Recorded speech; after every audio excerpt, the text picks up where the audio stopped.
Has Oscar Piastri really just shown that he can dethrone Lando Norris within McLaren? Or are we facing a simple illusion of classification that no one saw coming in Suzuka? Because what happened at the Suzuka circuit doesn't make any sense. A driver who arrived without finishing a single race all season, without real pace, without accumulated confidence, suddenly appears at the most critical moment of the weekend and nails a lap that leaves even Andrea Stella in shock. And it wasn't just fast, it was perfect. But the most dangerous thing is not the result. It is what this return could mean from now on within McLaren. The start of this weekend at the Suzuka circuit had absolutely nothing to indicate what was about to happen with Oscar Piastri, because if one analyzed the real context, the Australian situation was practically limitless within McLaren, with no results, no confidence accumulated in the race, and with increasing pressure as he was constantly compared to Lando Norris, who arrived as world champion and as the team's absolute reference, which turned each session into a kind of silent exam where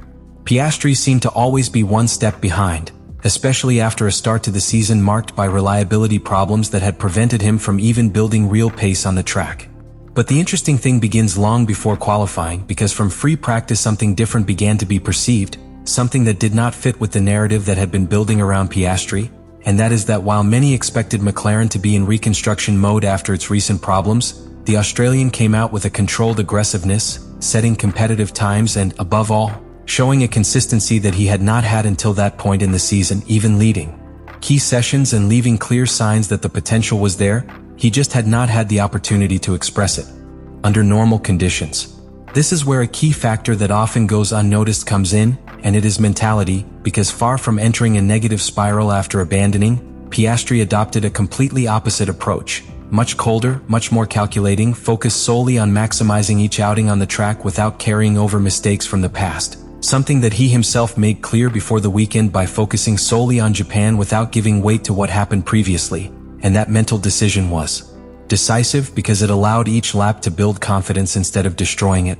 Meanwhile, on the other side of the garage, the story was completely different because Norris was not having a clean weekend, with mechanical problems that affected his performance and a lack of fluidity that directly contrasted with the solidity that his teammate was beginning to show, which generated a very particular situation within the team, since for the first time in a long time, the internal leadership was not so clear on the track, at least in terms of sensations and execution during the weekend. And all this takes us directly to the key moment, because when qualifying arrived, the stage was already set, although no one had interpreted it correctly, since what seemed like simply a good progression of Piastri in free practice was actually the construction of a lap that was going to completely change the perception of his start to the season, a lap where he was not only going to compete, but to impose himself in certain aspects even on his own teammate, something that not even Andrea Stella himself had in his immediate forecasts.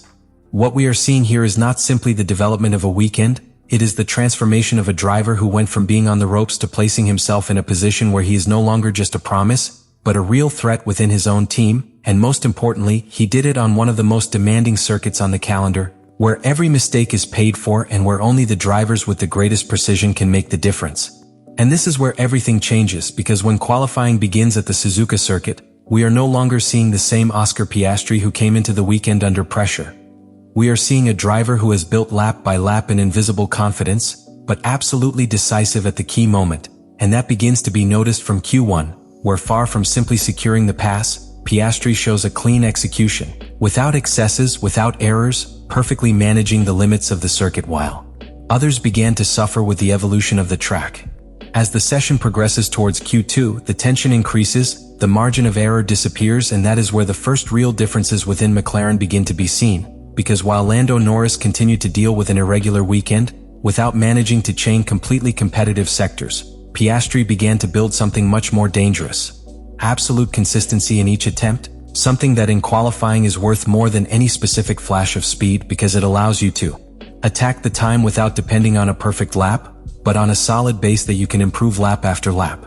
But the most important thing happens in Q3, the moment where everything is defined, where the drivers have to get absolutely everything, and it is here where Piastri executes one of the most intelligent laps of the weekend, because it is not just about going to the limit, but about knowing where to do it, and according to the analysis, his biggest difference was in how he managed the energy of the car, the electrical deployment and traction in critical areas such as the main straight and the last sector, where he managed to gain time very clearly compared to his direct rivals, something that it was not a coincidence, but the result of a total understanding of the car and the circuit.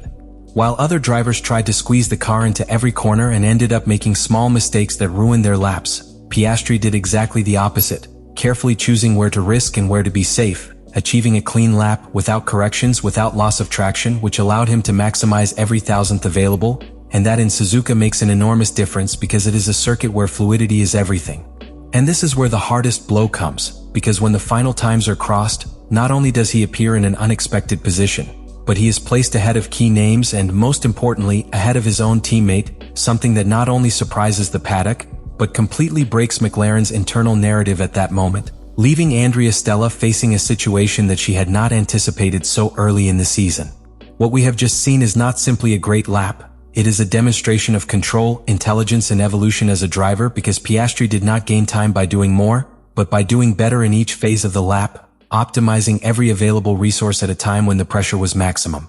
And now everything changes, because it is one thing to surprise in free practice, but quite another to prevail when it really matters. And it is at this point where the story stops being a simple surprise and becomes a serious warning within McLaren, because what Oscar Piastri did in qualifying at the Suzuka circuit does not end when the checkered flag falls. In fact, it is right there where the real problem for the team begins, because now all eyes are on the box. Until this moment, the structure was clearly defined. Lando Norris was the leader, the champion, the driver around whom the project revolved, while Piastri was the growing talent, the driver who added, who accompanied, but never who directly challenged that status in critical moments like a Q3, and much less after such a complicated start to the season. But Suzuka completely breaks that balance. Suddenly, McLaren finds itself with two realities that collide with each other, because on the one hand they have Norris, who continues to be their global reference, but who has shown weaknesses in a weekend where he failed to execute cleanly, and on the other hand Piastri appears, who without prior rhythm, without positive inertia, without results, is capable of appearing at the most important moment and surpassing him on the track,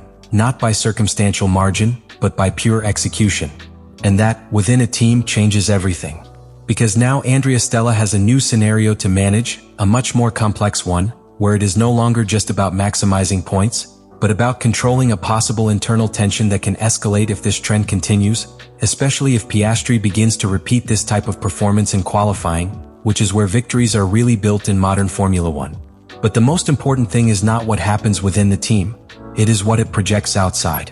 Because the paddock has already taken note. Rivals no longer see Piastri as the second promising driver, they now see him as someone capable of appearing at any time and altering the established order, someone who, if he manages to translate this performance into the race, can get fully into the real fight for big positions, something that just a few weeks ago seemed completely out of the question. And this is where everything becomes even more interesting, because this return not only changes the narrative of a weekend, it changes the perception of an entire season. Since if McLaren has two drivers capable of performing at this level, the team ceiling rises. But so does the internal risk. Because in Formula One, when two drivers are too close, sooner or later they collide. And the great unknown is now inevitable. Was this an isolated flash, or the start of an internal war that no one at McLaren was prepared to manage so soon? And in the end, what we saw at the Suzuka circuit was not just another classification.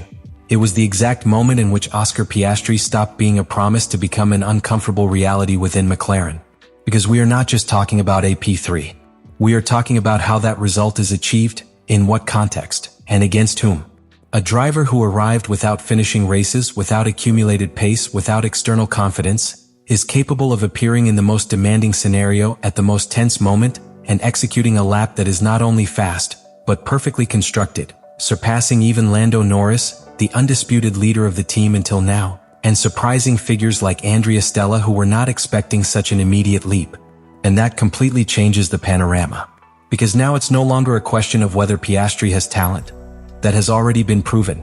Now the real question is whether he can sustain this level when the pressure increases even more, when he is no longer the underdog, when everyone expects exactly this from him every weekend. Because in Formula One, the difficult thing is not to surprise. The really difficult thing is to repeat. And if Piastri manages to do it, then McLaren will not only have the best car, it will also have the most dangerous problem that can exist within a winning team. Two drivers at the same level fighting for the same objective. And that's where the real stories begin. Let me know in the comments what you think about all this.